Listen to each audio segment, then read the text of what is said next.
नमस्कार दोस्तों, मेरे YouTube चैनल पर आपका सबका स्वागत है। आज हम जानेंगे कि लोक सीजी व्यापम द्वारा आयोजित शिक्षक भर्ती परीक्षा की फॉर्म कैसे भरेंगे। बहुत ही आसान भाषा में हम समझेंगे। सबसे पहले हम गूगल में सीजी व्यापम टाइप करेंगे। सीजी व्यापम टाइप करने ओपन करने के बाद जो लिंक आती है तो ये इसका जो प्रोफेशनल डैशबोर्ड है वो खुल जाएगा। वहाँ पे ऑनलाइन एप्लीकेशन में क्लिक करने के बाद जब देखेंगे पहले नंबर पे दूसरे नंबर पे जो संचालनालय द्वारा आयोजित शिक्षक भर्ती परीक्षा उसके लिंक पे क्लिक करेंगे। इसके बाद में हमको बहुत सारा यहाँ पे लेक्चरर और टीचर्स का अलग अलग सेक्शन देखने को मिल जाएगा। तो यहाँ पे जब हम किसी भी लेक्चरर्स में या फिर लेक्चरर्स या किसी भी सहायक शिक्षक वाले लिंक पर क्लिक करेंगे तो सीजी व्यापम ने इस बार एक नई व्यवस्था की है कि आपको बार बार एक अलग अलग फॉर्म के लिए डिटेल्स नहीं भरने पड़ेंगे। एक बार रजिस्ट्रेशन करने के बाद आप अलग अलग बार फॉर्म भर सकते हैं उसी रजिस्ट्रेशन से। तो रजिस्ट्रेशन में क्लिक करने के लिए सबसे यहाँ पे हम रजिस्ट्रेशन में क्लिक करके मोबाइल नंबर डालेंगे सबसे पहले, और वहाँ पे मोबाइल नंबर आप एंटर करेंगे। तो मोबाइल नंबर एंटर करने के बाद कैंडिडेट का फर्स्ट नेम और उसके बाद मिडिल नेम और लास्ट नेम, ये तीन चीज़ें आपको ऐड अप करनी है। जैसे ही मोबाइल नंबर एंटर करने के बाद हमने नाम और एंटर किया, इसके बाद आप गेट ओटीपी पे क्लिक करेंगे। गेट ओटीपी जैसे ही आप क्लिक करेंगे उसके बाद में एक ओटीपी आएगी और उस ओटीपी को आपके जो फ़ोन पे आई है उसको आपको यहाँ पे एंटर करना है। और ओटीपी एंटर करने के बाद में जैसे ओटीपी एंटर करेंगे ये फॉर्म आपके सामने खुल जाएगा। आपको तत्काल पासवर्ड जनरेट कर लेना है, जो आपको रजिस्ट्रेशन में हमेशा उस पासवर्ड का इस्तेमाल करके आपको सीजी व्यापम के साइट में आपको लॉगिन कर सकते हैं। और कंफर्म पासवर्ड कर लीजिएगा। उसके बाद जो है बाकी के डिटेल्स जैसे कि रिलेटिव टाइप फादर या हस्बैंड जो आप चाहें वो कर सकते हैं। रिलेटिव का नाम आपको लिखना है, यदि हस्बैंड है तो हस्बैंड का नाम और पिता है तो पिताजी का नाम यहाँ पे आपको लिख देंगे। उसके बाद में नीचे मदर्स नेम का ऑप्शन दिखाई दे रहा है। तो मदर्स नेम आप जो भी होंगी आप वो यहाँ पे ऐड कर सकते हैं। और मदर नेम के बाद में आप जेंडर सेलेक्ट कर लीजिएगा। जेंडर सेलेक्ट करने के बाद आपको डेट ऑफ बर्थ सेलेक्ट करना है। तो डेट ऑफ बर्थ आपका जो भी होगा आप वो डेट ऑफ बर्थ सेलेक्ट कर लीजिए कैलेंडर के माध्यम से। जैसे ही आप अपना डेट ऑफ बर्थ सेलेक्ट करेंगे उसके बाद आपसे ये पूछा जाएगा कि आप छत्तीसगढ़ के निवासी हैं या नहीं। यस पे कर दीजिएगा, नहीं है तो नहीं पे क्लिक कर दीजिएगा। उसके बाद आपकी वार्षिक आय पूछी जाएगी यहाँ पे। तो जो भी आपकी वार्षिक आय होगी वो आप यहाँ पे मेंशन कर दीजिएगा।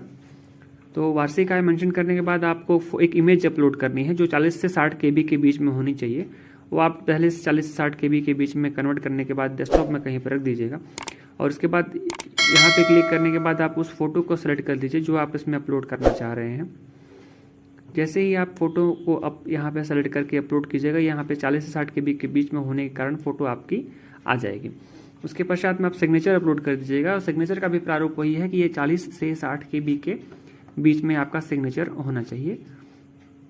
जैसे ही क्लिक करने के बाद आप अपलोड बटन पर क्लिक करेंगे वो आपका सिग्नेचर अपलोड हो जाएगा। इसके बाद अगर यदि आप पीडब्ल्यूडी में आते हैं, पर्सनल डिसेबिलिटी में आते हैं तो आप यस कीजिएगा, नहीं आते तो नो कर दीजिएगा। नेशनैलिटी इंडियन करने के बाद आप अपना एड्रेस जो आपका जो डिस्ट्रिक्ट डोमिसाइल है वो आप एंटर कीजिए। मैरिटल स्टेटस आपके यदि मैरिड है तो मैरिड, अनमेरिड है तो अनमेरिड। ईमेल आईडी आप अपना डाल दीजिएगा ताकि सीजी व्यापम के द्वारा पासवर्ड रिसेट करना हो तो आपको इसी ईमेल के माध्यम से आप अपना पासवर्ड वगैरह चेंज कर सकते हैं। तो ईमेल आप ध्यान से लिखें। हाँ, परमानेंट प्रेजेंट एड्रेस में वर्तमान पता आप लिखेंगे जहाँ पे आप अभी रह रहे हैं। तो आप अपने सिटी या विलेज का नाम यहाँ डाल सकते हैं। इसके बाद ज़िला आप सेलेक्ट कर लें। ज़िला सेलेक्ट करने के बाद में आप पिन कोड, अपने एरिया का जो पोस्टल कोड होता है वो आप यहाँ पे मेंशन कर दें। और पिन कोड जो डालने के बाद में यदि आपका जो एड्रेस है प्रेजेंट एड्रेस वही आपका अगर परमानेंट एड्रेस है तो आप उस छोटे से बटन पे क्लिक कर देंगे तो आपको जो प्रेजेंट एड्रेस है वो कॉपी होके आपके सेम जो परमानेंट एड्रेस में आ जाएगी। यदि आप अलग जगह रहते तो इसको अलग डाल सकते हैं। आपको एग्री बटन पे क्लिक करने के बाद जो बगल में ग्रीन कलर में कैप्चा दिख रहा है उस कैप्चा में जो भी लिखा हुआ है आपको as it is same to same लिख देना है। और उसके पश्चात में एक बार दोबारा फॉर्म को देख के सबमिट बटन पर आप क्लिक कर दीजिएगा। जैसे ही क्लिक करेंगे आपके पास प्रिंट एनरोलमेंट का ऑप्शन दिख जाएगा। तो आपका जो रजिस्ट्रेशन किया हुआ है वो आपका प्रिंट हो जाएगा।